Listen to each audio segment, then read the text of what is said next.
Cardboard coming at you from the great state of Louisiana with another one of my PSA reveals. This was the last of the shipments that I sent to PSA before the shutdown in spring of 2021. Does that sound right? Yeah, that's right. So this has been out there for 16 months. This is an order, guys, that that arrived at PSA on May 13th, but I know I sent this in late March. PSA was so far behind, so inundated with new stuff that it was taking about 6 weeks sometimes from the time they received my FedEx package to the time they entered it into the system. So they entered it into the system in May, and I received this yesterday, September 9th. So I'm filming this on a Saturday. That's about 16 months. Really, it's about I think it's about 18 months because I think I sent this in late March before they shut down. I think I got this in, whatever that date was, maybe a week or so before they shut down. So I got this one out just in time before we got that email that said, hey, we got too much. We got to shut this thing down.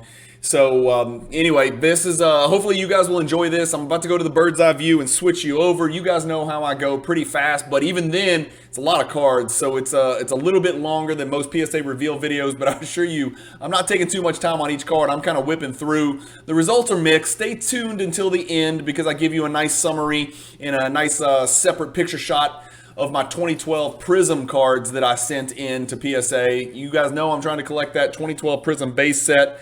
I actually had pretty good results on those 2012 Prism.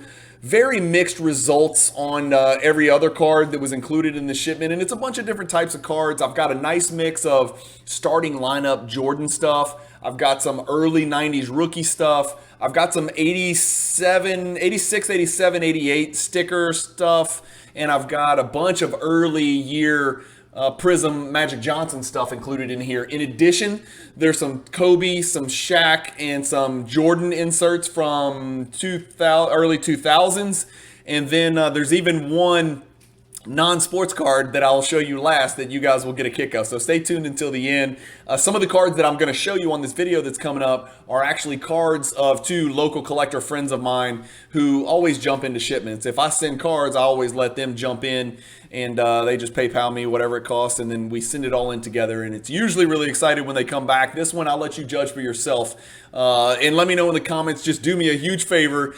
Do not shoot the messenger. I know some of these cards are not the types of cards that I should have sent for grading, but you guys have to remember when these cards went in March of 2021, we were in a very different hobby world at that time. Think how many things have changed between now and then. You know, strictly from prices, but just what people are looking for, the types of cards that people want. Some of these are not the types of cards that people would send into grading today, and that's myself included. You guys know I'm a big proponent of PSA. I like the secondary, margin that PSA gives me for cards that I decide to sell in the secondary market. It makes investing easier because I've got a lot more wiggle room. But when you get absolutely punched in the where, it makes it real difficult to make any margin on the back end. So, profit-wise, this is probably not going to be the sexiest video you've ever seen. But it is cool to look at cards and look at the grades that came back, and then make your own judgment for what they should have graded or what they did grade or why I sent them in the first place. But again, just remember when I sent these in. So you guys stay tuned. Here it is. Enjoy. Okay, guys, here we go. You know me, I go fast, so keep up. I won't waste any of your time. I just want to show you cards and what happened. We're going to start with the worst, and I had a lot of these. I was really surprised. I don't know why I sent this in. Remember, I should talk about it in the intro to this video, but I sent these in 16 months ago, and obviously a lot has changed. Back then, a PSA 7 Julius Erving would have been worth it, or a 6, whatever. I'm not dumb. I can tell this was off-centered, but I didn't think it would get a miscut label. I'm not really sure I understand that.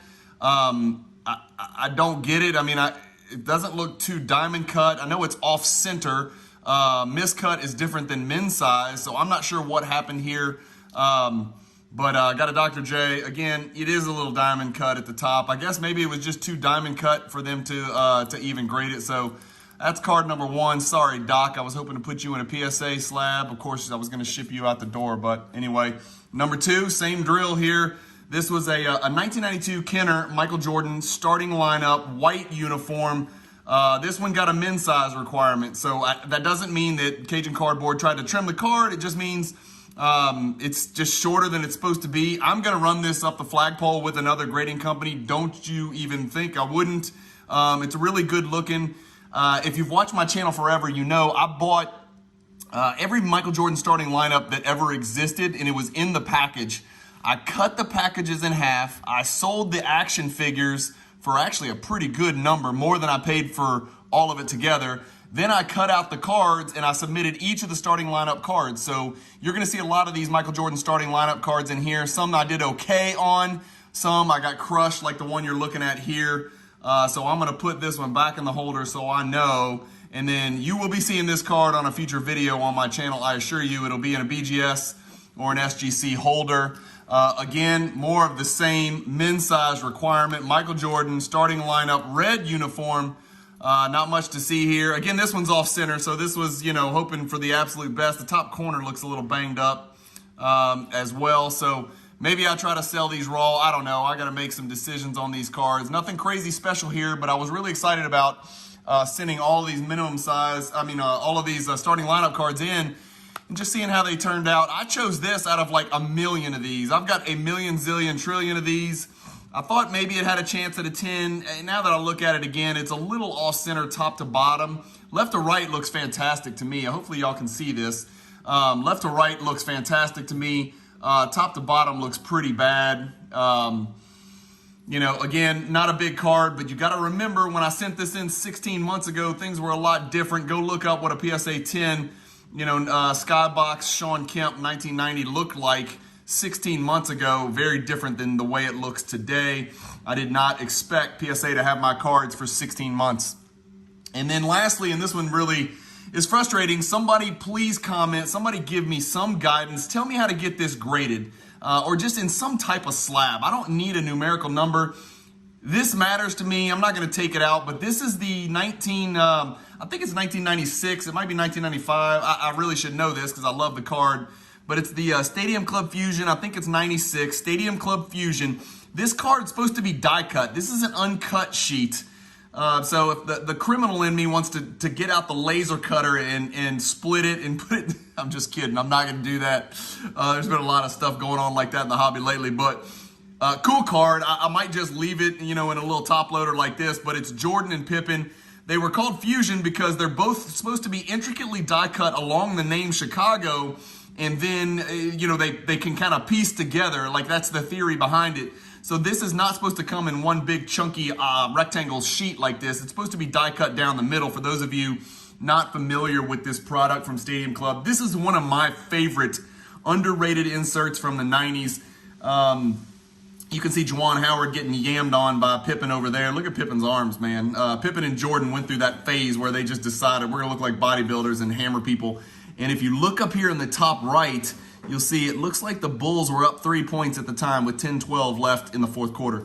Little known fact. Anyway, I'm sure they finished that game because the Wizards didn't know how to finish games. All right, let's start talking about the cards that actually did get graded. One of my favorites from the whole submission. Bought this for crazy cheap. It's for 2013 Panini Prism Hall Monitors insert. It's the light blue die cut. I don't know if y'all can tell, it's die cut. Beautiful surface. Fantastic centering. I really had high hopes for this, and I knocked this one out of the park. One of the very few, spoiler alert, that I did well on. It's serial numbered to 199, like most early Prism light blue die cuts. Happy to get this one. I went through a Magic Johnson phase where I figured I'd send a bunch of these because I heard there was a documentary coming out. Of course, the Showtime or whatever it's called is out. And then, of course, I know there's another documentary, and then there's a Kobe documentary. I just thought the timing was right, but that was 16 months ago. And again, a lot's changed in the hobby, so it is what it is. We'll put that one up there. This one, I thought I had a better chance. It's just the 2014 Prism Variation. A lot of people don't like these variations. I think they're really cool, but a lot of people do not like them. So it's the Prism Variation. And that's what it looks like. I got a PSA 9. I don't see any glaring errors, but that is going to be a recurring theme in this video, guys. Lots of 9s that look like 10s. And the other theme is going to be, what the hell, PSA? How are you telling me these cards are 5s, 6s, and 7s? I'll let you guys decide and let you guys look at it. Everybody's got their own opinion on grading and all that. This one is a 9. It's a little bit off center left to right. I just thought it was within the degree of tolerance, and the surface looked banger. Comes back a 9. It's a 2015 silver Magic Johnson PSA 9. If I wanted to, I probably should have put some more diligent research in so I could let you guys know the pop and the approximate value on each of these.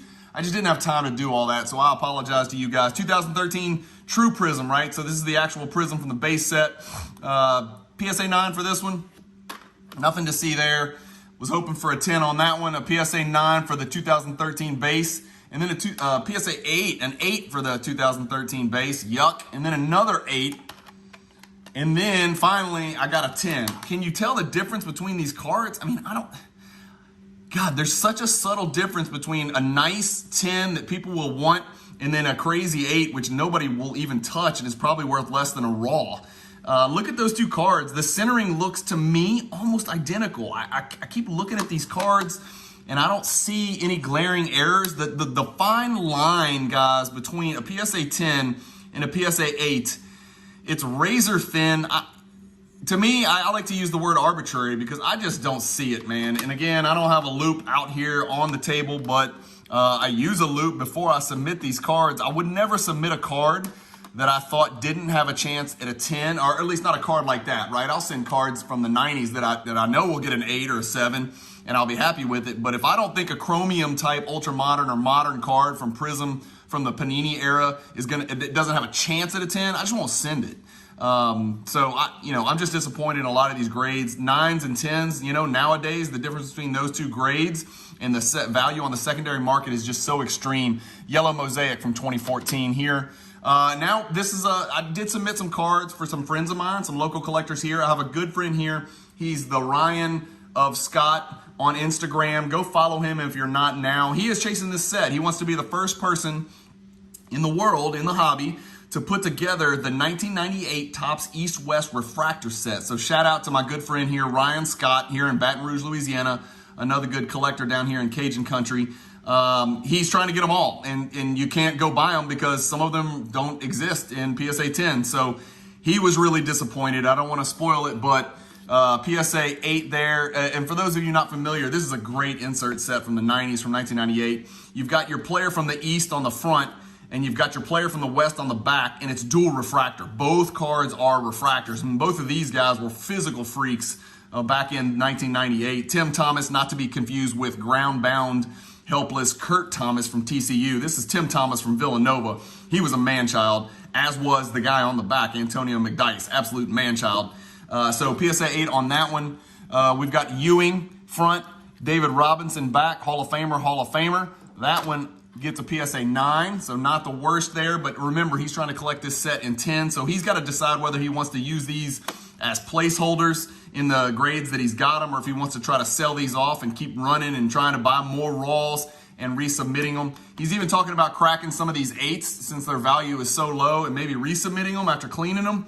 So we'll see. I might do a video on that if Ryan decides to do that, and we'll do a before and after. Brevin Knight on the front, real good at getting steals. He was like a really good, small, pesky defensive player, sort of a little bit better offensive player than Patrick Beverly, but kind of a gnat and a pest on defense out of the great Stanford University there. And then Steph Marbury right here on the back, Coney Island's finest. That one gets a PSA 8. 8s are just huge swings and misses. 9s are like kissing your sister, and 10s, of course, would have been massive for Ryan, but you will see, despite the fact that he submitted so many, you're going to be really surprised at how many 10s he got. Tom Gugliotta, very underrated player, and then Anthony Mason, everybody's favorite villain from the Knicks there. We've got another Ron Mercer and Eddie Jones, right? The East is the front side, so that's why you're always seeing the player from the East on the front. Thank goodness, because the Jordan Kobe East-West now has, it's got Jordan on the front, obviously. I've seen people slab it the other way, but it's just not right because that's not the front of the card, it's the back. We've got Keith Van Horn here on the front, and we've even got Tim Duncan on the front, but watch the back. It's Tim Duncan again. So this may be the only card in existence, right, for you Tim Duncan collectors that's got Tim Duncan refractor on the front, Tim Duncan refractor on the back. So Tim Duncan ghost card here, Tim Duncan actually on the back here. Second year card for Tim Duncan right there. So, and again, PSA 8, super disappointing on that one. Jason Williams, who killed his chauffeur. I don't know if you guys are old enough to know the story, but this guy actually killed a man, and that ended his NBA career. He was an hellacious animal rebounder, sort of a poor man's Dennis Rodman, had a really big personality and was a big part of those Nets teams, kind of their enforcer and rebounding, kind of foundation, and then decided to kill somebody with a shotgun. Shot him and killed him. sorry, sad story. I didn't mean to bring you down on the channel. But Karl Malone on the back. And again, doesn't matter who the best player was out of these cards. They always put the East on the front and the West on the back. I guess you could ask PSA to slab them backwards because like I alluded to, I've seen that before with Kobe on the front and Jordan on the back. But that's just sacrilege. I don't advise that. Jason Kidd and Rod Strickland. Rod Strickland on the front, great player. And Jason Kidd on the back. California's finest, and then pride of DePaul University right there, back when DePaul was a powerhouse in college. Again, these are also Ryan Scott's. He sent a few of these in. This is the Kobe LeBron face-to-face from 2013 Elite. Not numbered, but a really cool card featuring, you know, probably 2 of the top 10 greatest players of all time and one of the best 4 players of all time. Kobe LeBron Panini Elite face-to-face. Go check it out if you haven't seen this card. They're really cool. I've got this card in a PSA 10 already. Ryan just made a move here as an investment. Sent this one in, it got a 9. Sent this one in and got a 10. If you put them together, it's just very difficult to tell any difference between these two cards. Both were just razor sharp. Again, I don't, you know, that line between a 9 and a 10 is nuts. But Ryan will be happy to have gotten that one. All right, back to some of my cards. Back to the Magic Johnson. Really happy to get this one. For those of you who don't know, in 2013 Prism, there were Monster Box, Pulsar, and then there were also Mosaic. So there's blue, white, red, and there's red, white, blue. This is technically blue, white, red, as you can see top to bottom. The Mosaic is actually red, white, blue. I know this because obviously I'm chasing the Giannis Rainbow, and I've got both of those cards in VGS 9.5. So I'm really familiar with 2013 Prism. And as I've said on my channel many times before, 2013 Prism is my absolute favorite year of Prism. So happy to get that Magic Johnson right there. Every card you've seen so far is for sale pretty much. Magic Johnson 2013 Prism PSA 10 base. I think we saw a couple of those earlier. Remember, don't laugh, guys. Remember what it was like 16 months ago when base Prism, base Select, if those cards graded a 10, you know, you could make, you know, 10x your money. I mean, this can't be more than a $15 card. I don't know. Somebody look it up and make fun of me in the comments, but man, has a lot changed in the last 16 months of the hobby. Remember, 16 months ago would have put us at like March, I think, and you'll see in the intro, I think I submitted these somewhere around March, which was the absolute height of the 2021 bubble. So this one comes back a PSA 10, but it's like, ho-hum, what does it matter? I am barely going to make my money back, if that. Really disappointed here. I didn't think this is a 5, and I'm going to do some comparison videos and show you guys what a 5 really looks like. And then you guys can tell me whether this is a 5. If anybody's familiar with 87 Fleer stickers, no one in their right mind would ever look at this card and say this is a 5. It's just not. If it's off center, that's great. That doesn't take it from a 10 to a 5. The corners were fantastic, which is really hard to do on these cards because it's on the front, it's 4 different colored corners. As you know, the darker the corners, the more glaring any white or any frosting is. That's not a 5. I don't care what anybody says. You guys know how I feel about PSA. They're my go-to grading company, but I'm always transparent. I call it like I see it. That's just not a 5. But by the way, there is 3 7-footers, 21 feet of Hall of Famers. I shouldn't say 3 7-footers. I was going to say there's 21 feet of Hall of Famers on that card between 6'9", 6'10" Larry Bird, 7'1" Kareem, and then 7-foot Chief out of Centenary, Louisiana. I don't know what happened here. Another Sean Kemp. I probably would never in a million years think of grading this card today, even if I thought it had a chance at a 10. Obviously, I did think this had a chance at a 10 because the centering left to right's really good. The card's just off in the holder. You tell me. I don't know what I'm missing here. Is there a cartoon drawn on the back? I don't know what's happening. You know, that's on the slab. I don't see it. I know what a 6 looks like. I know what a 52 Mantle 6 looks like. It doesn't look like that. I can tell you that much.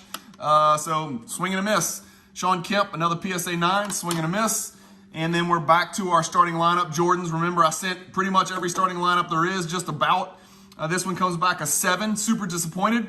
Card's razor sharp. It does have some kind of discoloration staining, I guess, on the top there, but maybe PSA thought that was enough to bring this all the way down to a 7. That was the 1988, by the way. Here's the 1990 starting lineup, yellow. Rookie of the Year, Jordan, with those old, horrible font Bulls uniforms. God, are those awful and plain.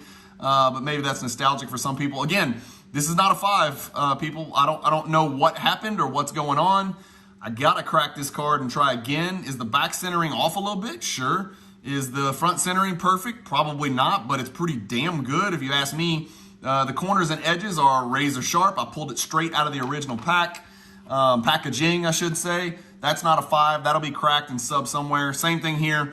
This is just an absolute, this is just robbery. I don't get this. This is absolute robbery. PSA 5 is just not right. That's just not right for that card. I don't know how many ways I can say it.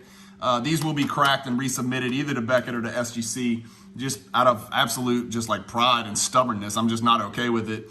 And then here's a starting lineup that came back a PSA 9, which I'm super happy with, from 1991.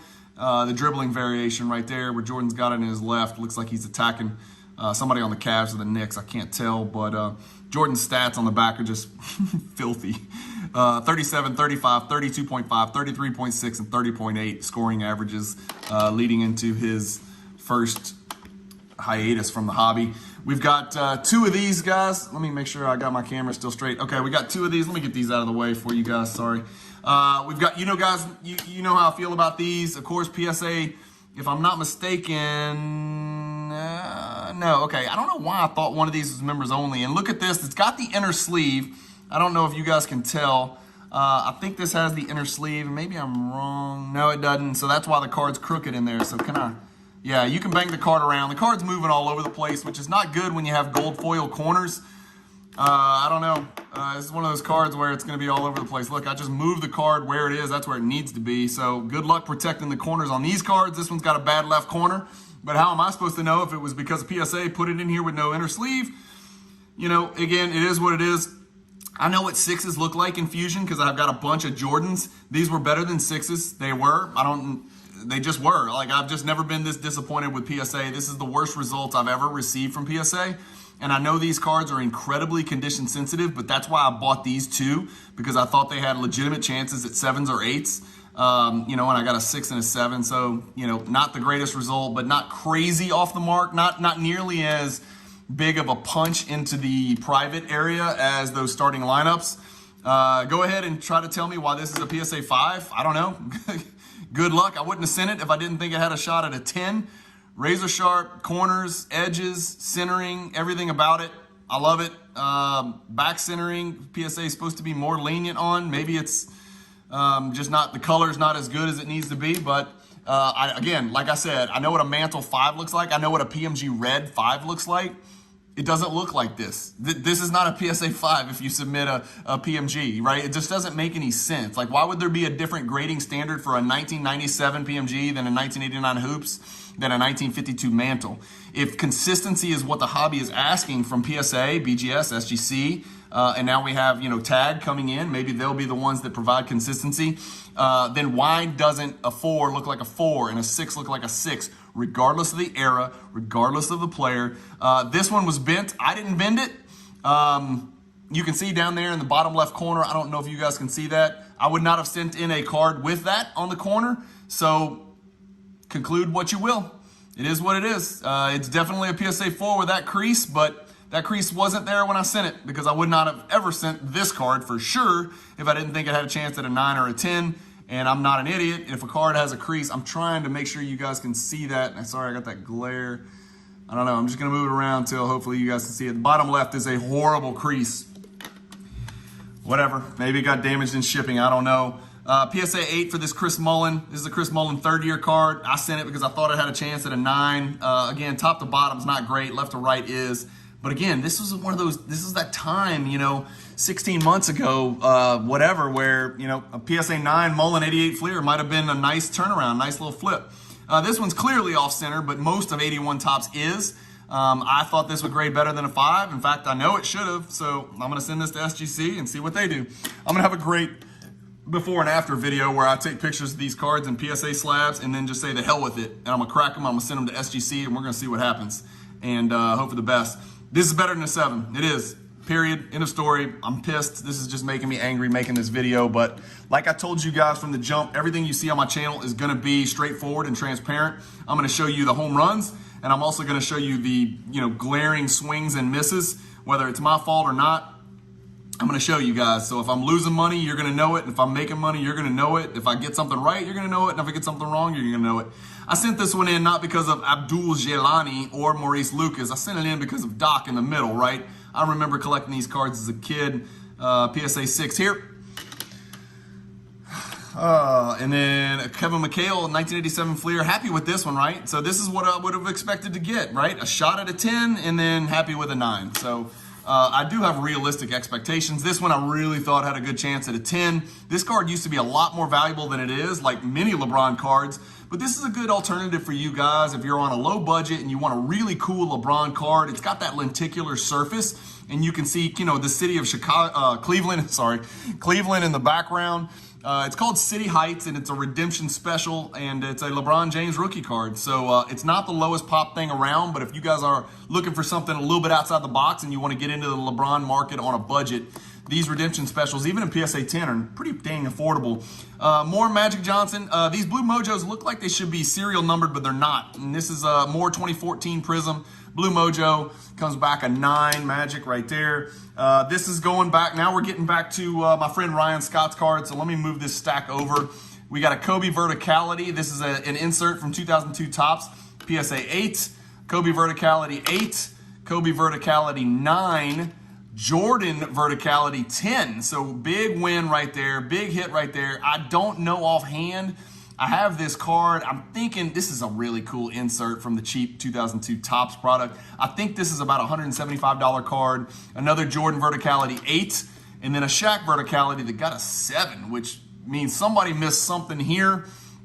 I don't know. It's hard to tell. I don't want to waste a lot of your time because it's not the biggest card in the world, but I think Ryan was trying to put those 3 guys together, Shaq, Jordan, and Kobe, which would have been pretty cool. That Verticality insert set's pretty cool, guys, from 2002 Topps. And then my friend Brian Ellis, at B. Gilgis Alexander, sent some trash in as well. You remember, this was bubble time, so he was sending in status base Fox rookies, right, for like whatever it was, $12 or something like that. Another status Fox base PSA 10. Congrats on the 10, but it doesn't feel like, you know, as special. And then he was even sending in a De'Aaron Fox status insert rookie credentials, but it got a 10. So 2 out of 3 10s. And then don't shoot the messenger and don't tell Miss Cajun Cardboard, this is not my card. So B. Gilgis Alexander sends in this 2005 Topps paper first edition Carmen Electra card and gets a PSA 8. This card looked really good to me, and I don't mean the depicted human being on the cover of it, so don't get me in trouble with the misses. The borders look good, the centering look good, the corners and edges look good, and this is kind of one that we were always joking about, right? So when we would ask about our PSA submissions and where the hell are they 16 months later, we would be like, oh, is that the Carmen Electra submission? And the answer was like, yeah, that's the Carmen Electra submission. So B. Gilgis Alexander, swing and a miss here, but you got to admire the gusto that it takes to send in a card of whatever she does. I don't even know what her profession is. I guess she's an influencer now. So, or Rodman's girlfriend. She's famous from The Last Dance. So that's it for those. I'm going to take the phone off, so bear with me real quick. I also had a ton of PSA 10, of 2012 Prism, so I'm taking the phone off, so bear with me. We're going to move this over here, and you're going to see how messy my office is. And I just want to kind of give you a picture. So these, I'm not taking you through this because it's super boring, but these are the 2012 Prism base cards that I sent off just before the PSA shutdown. The 2 stacks on the left are all PSA 10s. The 2 stacks in the middle are all PSA 9s, and the stack to the right are PSA 8s and below. So not a lot better luck than I had on the starting lineups and that Ryan had on the Topps Verticality. But again, I'm not going to waste a lot of time on these because it's just, it's commons. It's Danny Manning, it's Mario Chalmers, it's Chandler Parsons, Josh Selby. I'm trying to collect the set, and I needed a bunch of these. And there are set collectors out there that are going to need these cards, so I'll be able to move the 10s for sure. And there's a lot of them, so it's a little bit of work to move those. I'll probably group some of those and list them on eBay. If you're collecting the 2012 Prism PSA 10, or especially the PSA 9 set, I am a very, very generous seller, which those who have bought from me will attest to. I'm trying to get my grading costs back and on the 9s, and then maybe a tiny margin on the PSA 10s. And kind of recoup some of that grading cost to try to pick these cards up. So anyway, I won't waste a lot of your time. At the conclusion of this video, you should see a spreadsheet where I kind of calculate my gem percentage on these, just so you know what it was on these specifically. I keep track of my gem percentage on all the 2012 base Prisms that I submitted. In the background of this video, I've got my 21-year-old son. It's a family affair today on this Saturday. He's consigning some cards. He's recently started consigning and selling on behalf of some other hobbyist. And then I've got another one of my 14-year-old sons is sitting in the kitchen of my office cutting up cardboard so we can make sandwiches, cardboard sandwiches, to put these cards that I'm selling and the cards that you just saw in this video in between cardboard to protect them and put them in bubble mailers when it does come time to ship them after we sell these cards on eBay or Instagram or Facebook or even from this channel. So it's a family affair today on Saturday. But Mrs. Cajun Cardboard gets the day off. She's not helping with anything, so she's taking the day off. So, but anyway, that's it for this, guys. Stay tuned for the conclusion. I'll give you some stats and some numbers on some of these cards, and appreciate you guys watching. All right, guys, hopefully you enjoyed that video. I tried to go as quick as I can. I know your time is precious, and I do appreciate you watching the video and watching the PSA grade reveals. I know some of you guys are down for that type of stuff, and some of you aren't, so I speed it up as much as I can. Remember, you always have that option to hit the 1.25x or the 1.5x, so you can speed up how quickly these videos go. I didn't know that until like late in my YouTube career, but I've kind of got the cards that I sent pulled up over here on my email, so I'm going to screen share just so you can kind of get a recap. We talked about these cards, you know, all these cards at the beginning are my cards. Again, remember, I shipped some of these cards for two friends of mine here in town, but as you can see, 10.56 men's size, 9.755.9 men's size, 7.65485 miscut 7.6. That kind of puts you in a really bad mood. So this is one of those deals where, you know, sometimes when cards come back from PSA, it's super exciting. You can't wait. You know, you get your grades email, you check out your grades, and then you can't wait for that 48 hours or 72 hours for those cards to arrive because you want to crack it out and look at these slabs. You know, there was like maybe two cards in here. You know, the card that I'm most excited about is probably a Jordan starting lineup PSA 9. And then honestly, it's two Magic Johnson cards. The Magic Johnson die cut numbered to 199, 2013 Prism Hall Monitors insert. Like, that is a really cool card. I'll send that to my PWCC vault and just hang on to that because I just think it's a really cool card. I paid pennies for it. That's probably the only card that I'm on the good side of. Everything else was just absolute trash. Luckily, those starting lineup cards, I paid a really, really cheap price for those full packages, and then I took scissors and cut right through the middle. I sold the action figures in a big lot, shipped all those in a big box, FedEx ground, made really good money on that. I made more on the action figures than I paid for all of the starting lineup packages together when I bought them from a local collector here in Louisiana. And then I took the actual starting lineup cards, and I very meticulously, carefully cut those out of the original packaging, put them into penny sleeves. You know, I made sure they were all clean and looked good. They looked great to me, but as you can see, I got destroyed by PSA on this one. Again, a lot of those are crack and resub candidates, either to PSA. But honestly, I'll be quite honest with you. For the first time in my entire hobby collecting career, I'm considering sending those cards to SGC. I've heard some good things about them. A lot of collectors that I know and trust have said that if you're just looking to move cards and you want a quick turnaround time, a relatively low price point, I think it's 25 bucks, they may be the way to go. So I don't know. I've got some decisions to make. Let me know in the comments what you guys would do, you know, with, let me scroll back. What would you guys do with these starting lineups, right? A PSA 7, leave it in the slab or crack it and resubmit it. Keep it in your collection. You know, there's lots of options. PSA 5s, I'm just not keeping PSA 5s of anything in my collection unless it's an incredibly rare SSP card that's very valuable. I'm not keeping a 1990 Kenner starting lineup, PSA 5, 6. I'm probably not a 7 in my collection. A lot of these were men's size requirements. Would you send those to SGC? Would you run it up the flagpole again with PSA? Would you try Tag? If PSA says they're men's size, I'm assuming Tag's coming back men's size, right? If for those of you who don't know, Tag's a brand new grading company out there that my good friend Jeremy Lee from Sports Card Lab is now a part of. So that's something to keep in mind and to consider. SGC is a consideration. Beckett is a consideration, believe it or not. Again, I'm not in a crazy hurry to get these back. I'd love to keep them in my collection. I'm just not going to keep a PSA 5 in my collection and then PSA charge me and wouldn't even grade these other ones. Men's size requirement doesn't mean Cajun Cardboard trim the card, for those of you who aren't familiar with that qualification. But N6 men's size just means the card's short. Now, why those wouldn't be slabbed off, at least slab it authentic, for me, I don't understand. Maybe I needed to request that in the messages, but came back to me raw, so I got to flip those. But to get you some stats, you know I'm a stats nerd. I didn't run the comps on all these because I'm taking a bath. I'm telling you right now, I always told you, if I do great, I'll share it with you. If I do terrible, I'll share it with you. This is one of those terrible occasions. This is not a good financial result for Cajun Cardboard on this one. So you miss every shot you don't take, and this is a shot I did take, and I did miss. I clanged off the rim.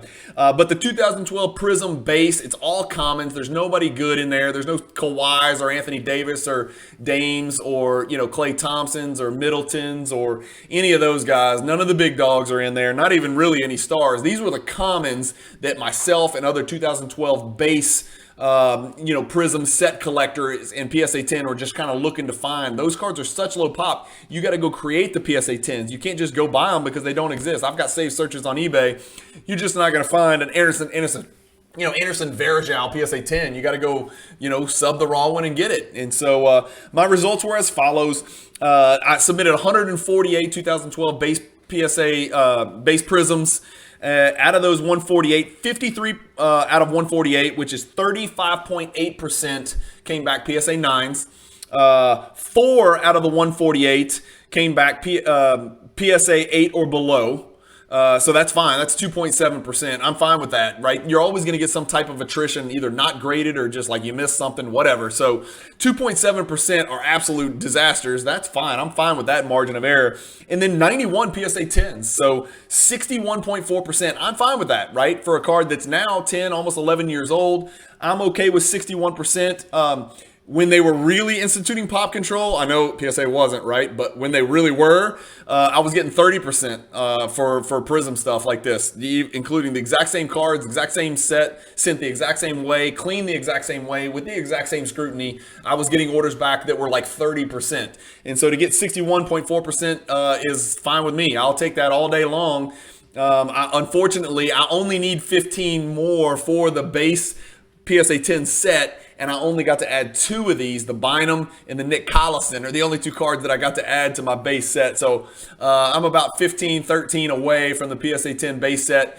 And the value of the 15 that I need is like, you know, $180 or something. They're like $10 to $15 cards in PSA 10 slabs. They're just not relevant players. If I read the list off to you, you'd be like, God, I forgot they were even NBA players. So hopefully I can get there and we can make that happen. But anyway, as always, thank you guys so much for watching. I wish I had some sexier stuff to show you here and some better, some bigger, but you guys know me. You know I got some fire coming up. So I've got some good mail days coming up. I've got some more cards at PSA that are a little bit more fun, a little bit more enjoyable, a little bit better eye candy than what you saw today. But like I said, I wanted you guys to know what I'm doing top to bottom, the good, the bad, the low end, the mid, the high end, all the above. So thank you guys for watching, spending your time with me, and keep collecting. Stay positive in the hobby, and peace.